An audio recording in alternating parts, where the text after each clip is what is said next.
Və aleykum assalam və rəhmətullah. Sual belədir ki, su pərisi gerçək həyatda varmı, yoxsa bu bir əfsanədir? Bununla bağlı çoxlu faktlar var.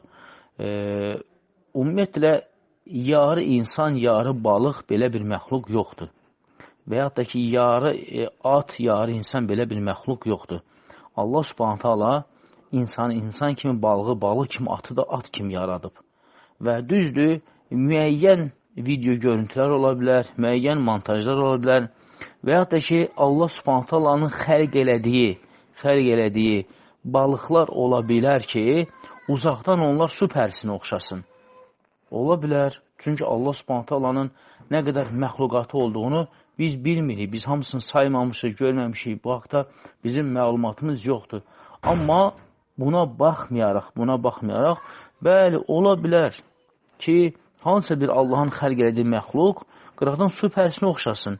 Yəni, balığın başı və balığın bədəni, quyruq hissəsi.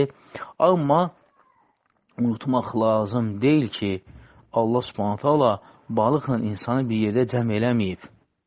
Və ya da ki, atla insanı bir yerdə cəm eləməyib.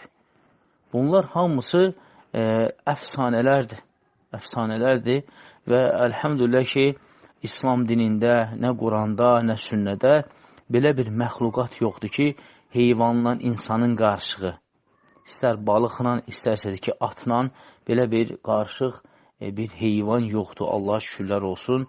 Və Allah subhanət hala əhsənül xaliqindir. Xəliq eləyənlərin ən gözəl, ən kamili Allah subhanət haladır.